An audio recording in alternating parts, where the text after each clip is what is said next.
Tonight, we're continuing to uncover an era of human experiments with author of the Plutonium Files, Eileen Welsom.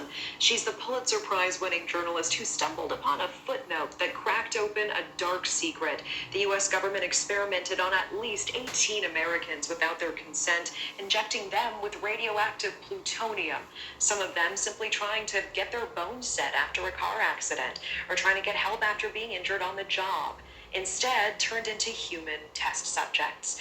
And now she's talking about the aftermath of publishing that bombshell report and how it opened the floodgates to the discovery of egregious human experimentation at the hands of the government. From children, some of them orphans, fed radioactive oatmeal in Massachusetts, to pregnant women given radioactive cocktails at top hospitals in Tennessee and California. And now, horrifying tests in Cincinnati, with at least 88 patients given massive doses of radiation, some of them dying within days, revealed in a brand new episode of my podcast, The Truth of the Matter. Here's part of our brand new conversation detailing the effects of this horrific human experimentation. It was a really, really terrible experiment. These were about 80 to 90 people living in Cincinnati, mostly African American, mostly poor, who were given whole body irradiation in the basement of Cincinnati General Hospital. Many of them had, most of them, I should say, had cancer, but many of them had cancers that were not advanced.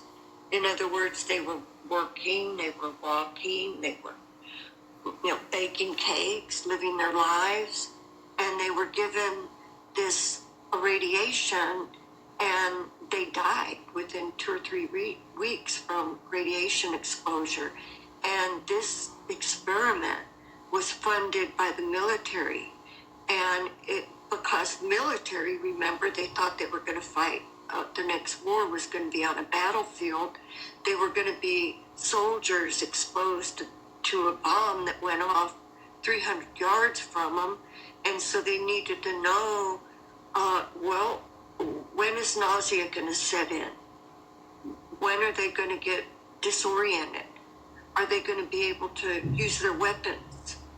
How far are they going to get? Tell me about what those passings from radiation exposure looked like. Their deaths? Oh my God. They were in great pain. They had to go back into the hospital. They vomited they vomited constantly. They basically had the initial stages of radiation sickness. And or I shouldn't say the initial stages, I should say the advanced stages of radiation sickness, much like the victims of Hiroshima or Nagasaki had. And their bone marrow basically disappeared, which subjected them to infection should they live long enough. They basically developed toxic shock syndrome, and they died. They went into comas and died. This was a really brutal experiment. To listen to more of that conversation,